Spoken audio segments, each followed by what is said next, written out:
It's you, Taurus. Welcome, Taurus, to your Taurus July 2021 tarot reading and forecast. Let's see what there is underway for you. I think you're going to enjoy this. This is quite an interesting little deck that I picked up directly from the artist in... Where was she? I was trying to think. Might have been San Francisco, I think.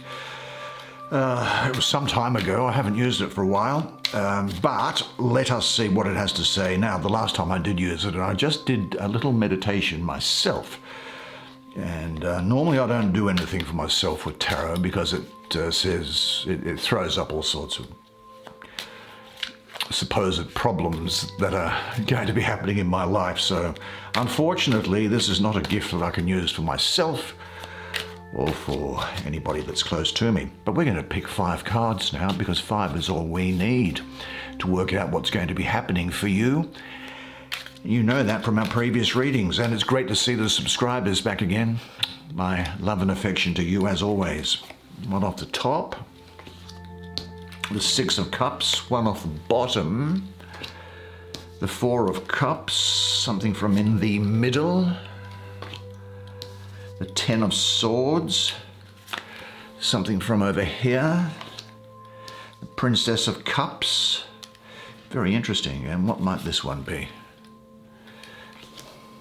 The 7 of Cups, wow, cups, cups, cups. And so actually you've got cups everywhere except for that 10 of Swords. So this 10 of Swords is definitely here as, it's not predicting anything in relation to your future, I don't think. What it's doing is it's asking you to consider things that have happened in the past.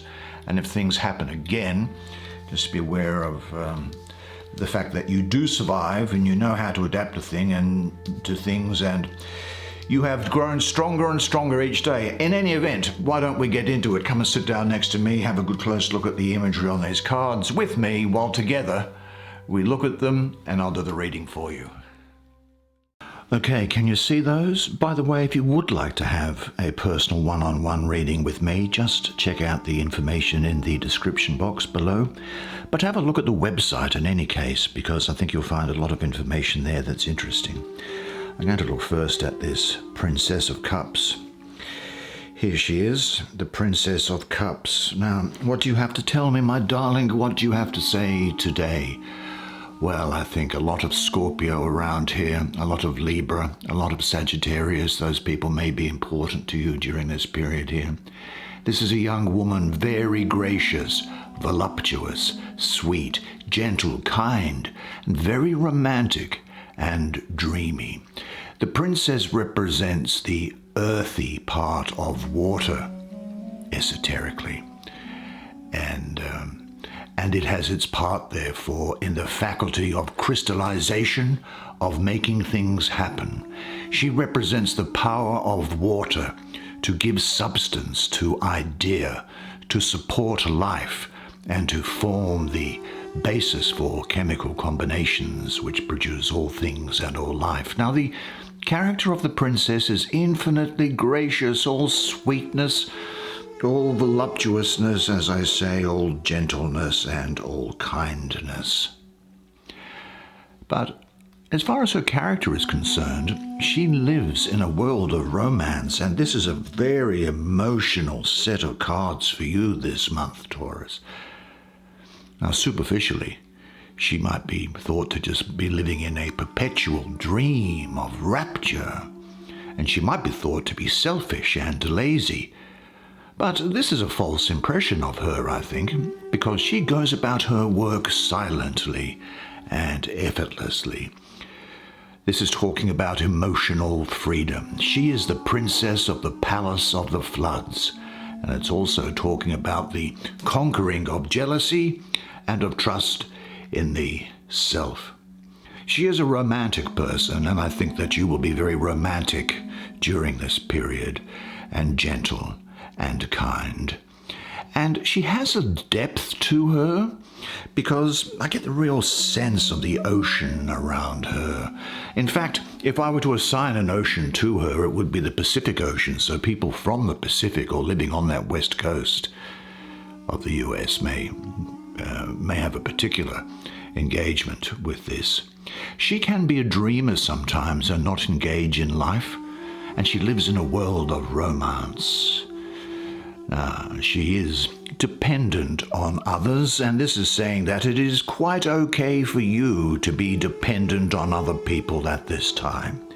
You give so much of yourself to other people, and there's no problem in getting something back in return. This is saying to trust your feelings and perceptions. You are on the right path. Now, is there anything else preventing you from being truly free? You now have the opportunity to let go of that as well. Imagine you are surrounded by water and dancing the dance of salvation and freedom with light flowing movements. And say to yourself, the more I love myself, the more I can share with others. Now I think I want to go to the opposite side of the diagonal, which is this Four of Cups. Let's have a look at you, Four of Cups, and see what you have to say to me for today. Two people embracing one another. This is the Lord of blended pleasure, and here they are blended as if one, are they not? It is astrologically the moon in the third decan of Cancer. Now, you may know that in astrology, the moon rules Cancer, but in some respects, do you know that could be the only great strength of this card? The underlying message, I think, here is that you want to be emotionally fulfilled, but you want to be fulfilled in a deep way, don't you? Nothing superficial, a deep emotional commitment. But it may be that you are going about it the wrong way. I mean, that can happen, you know. It could be that you are going about it the wrong way. Now, the moon in Cancer, the third decan, 12th to the 22nd of July, well, the moon is associated with the principle of flux and change, and your emotional states may be shifting like the phases of the moon. This is telling you also to be careful that you don't just settle for what you have and don't appreciate what you have. Be careful of that. It also guards against wanting what you can't have. It's not to say that you cannot be, you cannot do, you cannot have, but you need to be realistic and set an appropriate action plan to make things happen. These golden cups that are in here express the wealth of feeling at hand whose roots are deep in the subconscious. Now, this luxury is a responsibility as well as a gift. It demands measured behavior and awareness, as well as an ability to enjoy and share, to pass it on to others. The danger exists, however, that the emotions can take on a life of their own, and moderation can be thrown to the winds, and you can be driven by the emotions unconsciously. Now, in times of luxury, it is best to be doubly awake, especially in familiar or intimate relationships, and express devotion and care can sometimes be seen as being oppressive by another person, so just be careful of that. But this is about love, tenderness, and care and emotional riches here. There is the possibility, though, that you might from time to time have a degree of boredom or dissatisfaction in life. Maybe you've become too familiar with your environment.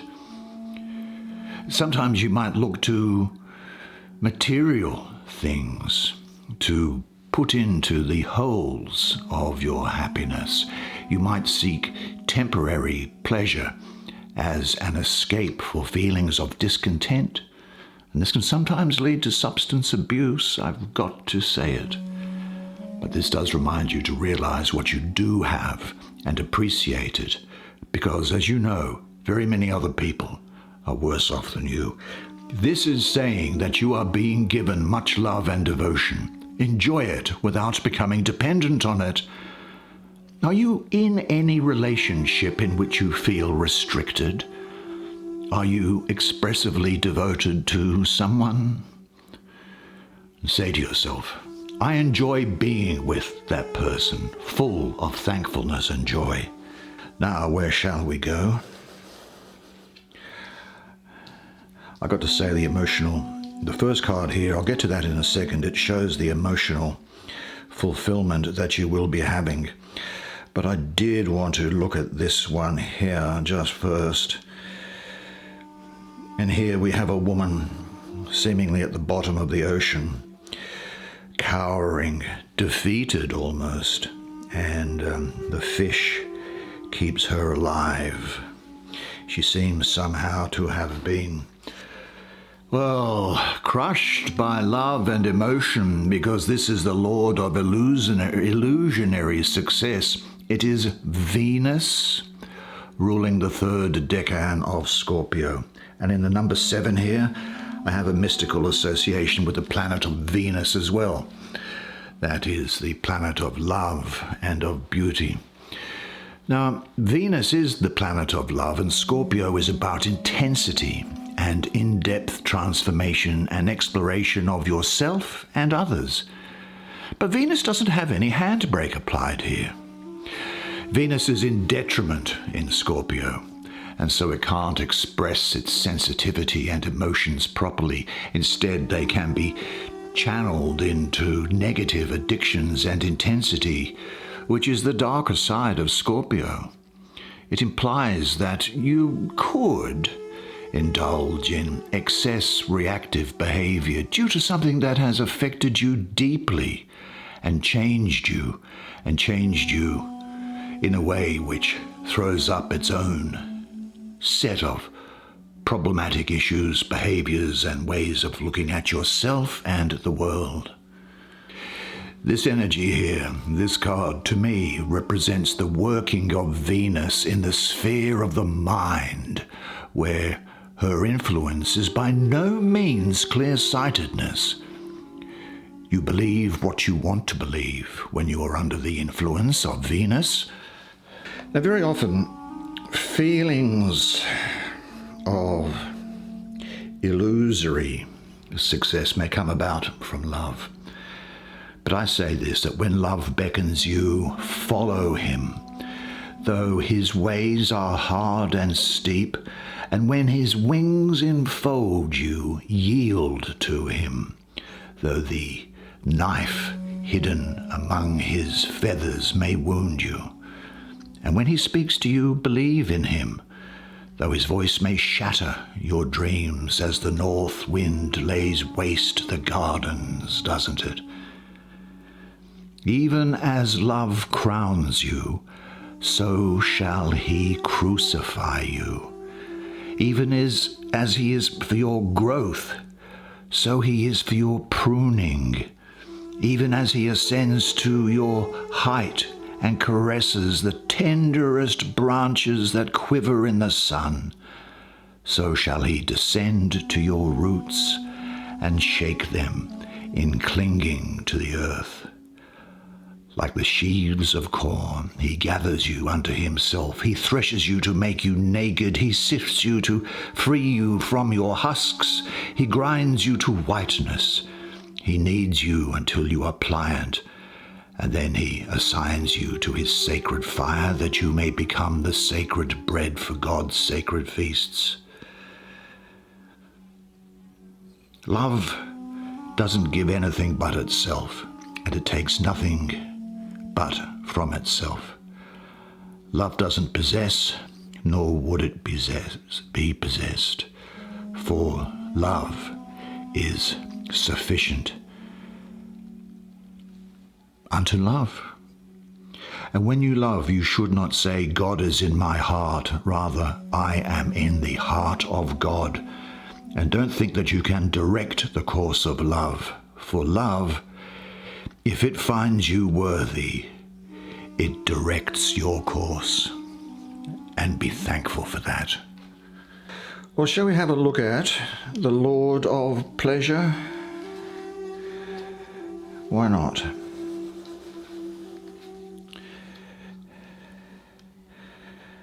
Let's have a look here. What have you got to say to me? Well, this is the Sun ruling the second decan of Scorpio this time, that 3rd to the 12th of November.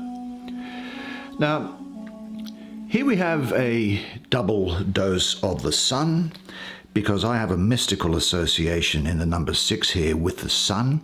I also have an association with Christ consciousness, with Krishna consciousness, and with the consciousness of the Prophet Muhammad, peace be upon him, when he was dictated the Quran by the Archangel Gabriel.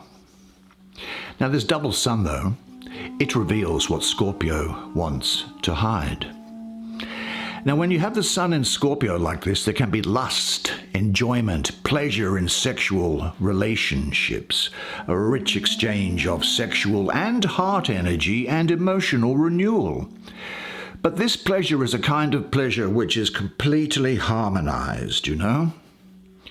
The zodiacal sign governing the card for me at the moment being Zodiac, well, pleasure is here rooted in its most convenient soil, isn't it? This is a preeminently fertile card, and it's really one of the best in the pack. It's an invitation to give yourself up to the riches of your own emotionality. You may experience this as a jump into water, as the tingling anticipation of diving deeply, or disappearing, or letting go. Rising to the surface, you are refreshed. This is the process of death and rebirth. The result of taking the risk is deep emotional purification and renewal. A lot of emotional pleasure around this, and a lot of actually things to do with family as well, I see here. But I do have to say, though, that the emphasis of the card is on sexuality. Now, that sexuality doesn't just have to be physical sexuality. It could be involved in fantasy life. But it's an emotion, I suppose, which doesn't go to the depths or to the winding off the road that you can get from this card here. It sticks to the divine path, whereas this one can find itself a little bit off skew without a little bit of a friendly push the other way, because the emphasis here is about also pleasure, which is experienced after much hardship, I think. I think also, because these colors here have a sort of a brass look to them for me, and that has an association with Venus, and Venus is about healing.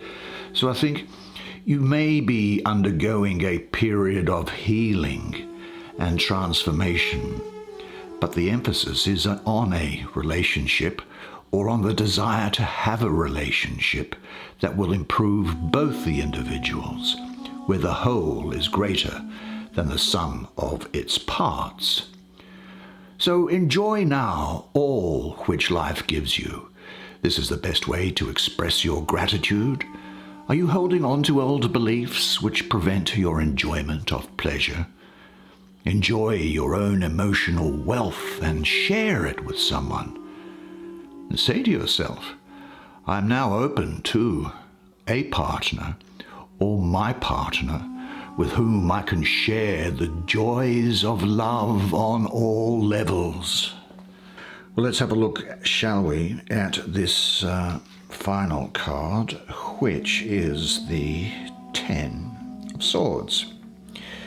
A bit of a gruesome scene. A couple of guys in a graveyard, one of them of whom looks dead, and they're facing in opposite directions.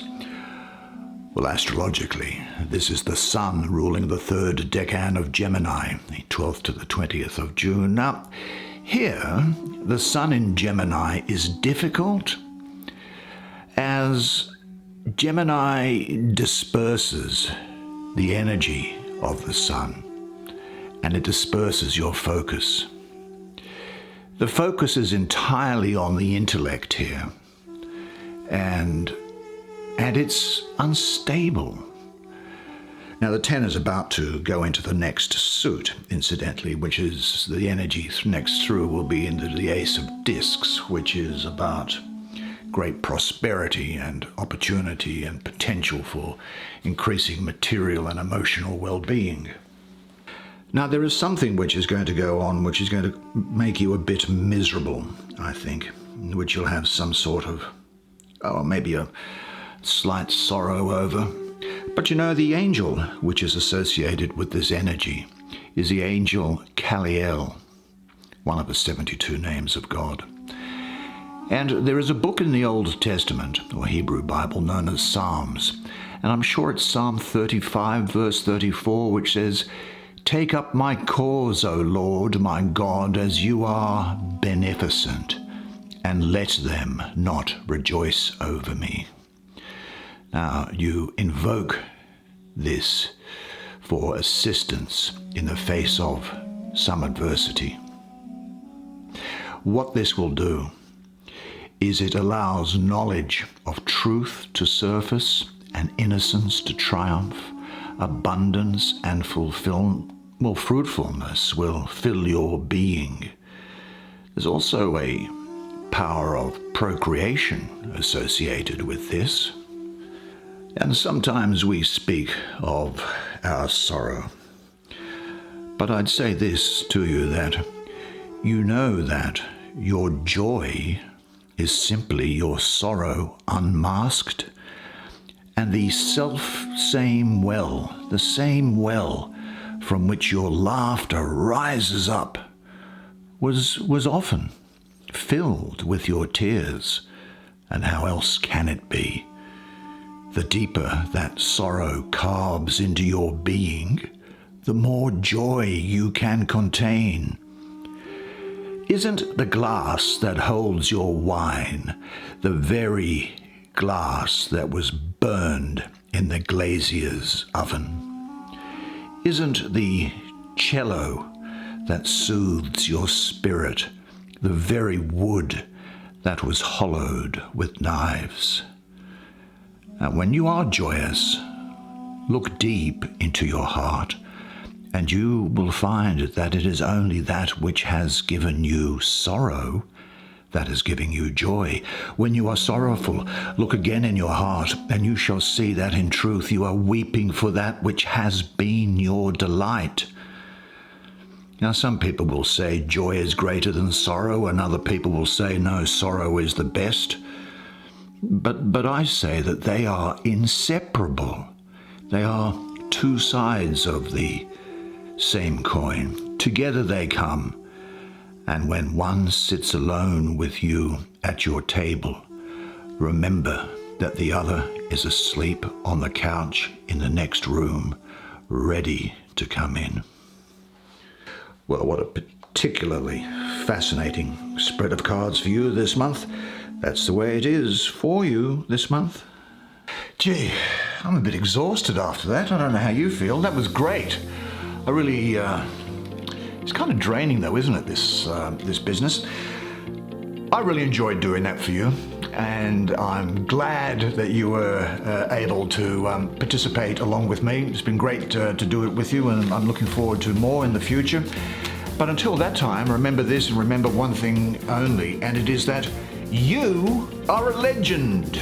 And I look forward to seeing you again next month. Until then, it's bye for now.